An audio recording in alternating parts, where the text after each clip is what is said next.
गति है। गति, जब कोई भी वस्तु गति करता है तो उसमें दो चीज होता है। क्या होता है?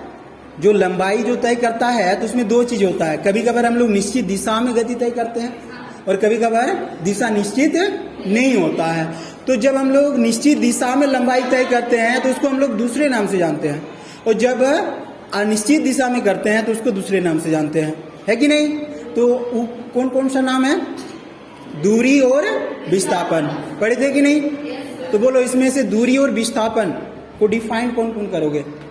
किसी को मालूम है दूरी और विस्थापन के बारे में? देखो गरिमा, चलो स्टैंड अप, बोलो। दूरी और विस्थापन से आप क्या समझते हैं?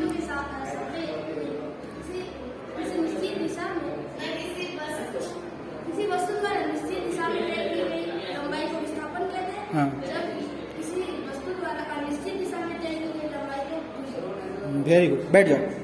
तो देखो, हम लोग पढ़े थे कि जब भी कोई वस्तु निश्चित दिशा में लंबाई तय करता है तो उसको क्या कहते हैं? निश्चित दिशा में जब लंबाई तय करता है तो उसको कहते हैं हम लोग विस्थापन। क्या कहते हैं? विस्थापन। लेकिन जब दिशा निश्चित नहीं होती है तो उसको क्या कहते हैं? दूरी। क्लियर हुआ ना? अच्छा, इसमें हम लोग पढ़े थे कि दूरी का मान हमेशा क्या होता है? दूरी का मान हमेशा धनात्मक होता है और विस्थापन का मान धनात्मक, ऋणात्मक और शून्य भी हो सकता है। ये चीज पढ़े थे, है ना?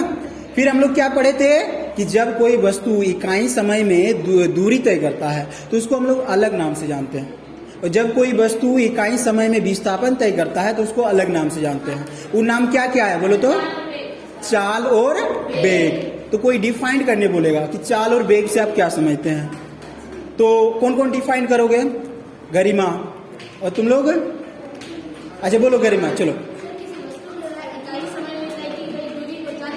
बिल्कुल, गुड, बैठ जाओ। किसी वस्तु द्वारा इकाई समय में तय की गई दूरी को क्या कहेंगे? चाल। किसी वस्तु द्वारा इकाई समय में तय की गई दूरी को क्या कहेंगे? चाल। और किसी वस्तु द्वारा इकाई समय में तय की गई विस्थापन को क्या कहेंगे? वेग, है ना? यानी कि इकाई समय में अगर दूरी तय कर रहे हैं तो बोलेंगे चाल, और इकाई समय में अगर विस्थापन तय कर रहे हैं तो क्या बोलेंगे? वेग। क्लियर हो गया, है ना? अब हम लोग फिर पढ़े थे, एक और न्यू चीज पढ़े थे कि जब कोई वस्तु चाल में है या वेग में है और उसके वेग में परिवर्तन होता है तो उसको हम लोग एक अलग नाम से जानते हैं। जानते हैं कि नहीं? और उसका क्या नाम है? त्वरण। क्या नाम है? एक्सीलरेशन। इंग्लिश में क्या बोलते हैं? एक्सीलरेशन। ठीक है? तो त्वरण क्या है? कौन बोलोगे? गरिमा और कोई? विश्वजीत बोलो, चलो। वेरी गुड, बैठ जाओ। समय के साथ वेग में परिवर्तन की दर को क्या कहा जाता है? त्वरण। वेग में परिवर्तन होता है कि नहीं? जैसे मान लो तुम लोग घर से यहाँ आ रहे हो तो कभी कभार दौड़ के आ गई, कभी कभार थोड़ा सा धीरे चल के, तो वेग में परिवर्तन होता है कि नहीं? वही जो समय के साथ वेग में परिवर्तन होता है उसको हम लोग किस नाम से जानते हैं? त्वरण के नाम से जानते हैं, है ना? और त्वरण के लिए हम लोग एक व्यंजक पढ़े थे, त्वरण का एक फार्मूला पढ़े थे। कौन सा फार्मूला? किसको किसको मालूम है? हाथ उठाओ। गरिमा बोलो।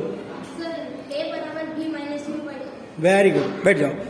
हम लोग पढ़े थे कि त्वरण को ए से सूचित करते हैं और ए बराबर क्या होता है? बी माइनस यू बटा टी, और इससे कुछ न्यूमेरिकल भी बनाए थे, है ना? तो देखो, ये सारा चीज जो जो क्लास नहीं किए हो मिस हो गया, हुआ कि नहीं? और जो जो ध्यान दिया है जवाब भी तुमको नहीं बोल रहे हैं, तुम इधर नहीं, ठीक है? और जो जो मान लो कि ध्यान दिए हो जवाब भी दे रही है, नहीं ध्यान दिया अलग बात है ना? अच्छा, फिर हम लोग क्या पढ़े थे? त्वरण के बाद हम लोग पढ़े थे कि ये जो गति है ना, गति का 3 समीकरण होता है। गति का कितना समीकरण है? 3 समीकरण। और तीनों समीकरण के बारे में किनको किनको मालूम है? बोलो, तीनों समीकरण के बारे में बोलो, बोलो। हाँ बोलो, स्टैंड अप। पारुल सीधा खड़ा रहो, सीधी होके बैठो, उधर क्यों घूम रही है? हाँ बोलो, दे। हाँ हाँ, ठीक।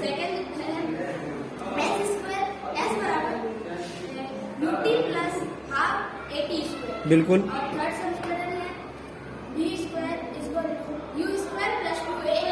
Very good. देखो, हम लोग गति के 3 समीकरण पढ़े थे। क्या क्या बोलो तो? गति के 3 समीकरण क्या क्या पढ़े थे? एक v बराबर u प्लस ए टी, दूसरा क्या पढ़े थे? s बराबर ut plus half A T square, और तीसरा क्या पढ़े थे? v स्क्वायर बराबर u स्क्वायर प्लस 2s। ठीक है, और ये सारा चीज हम लोग गति चैप्टर में पढ़े थे।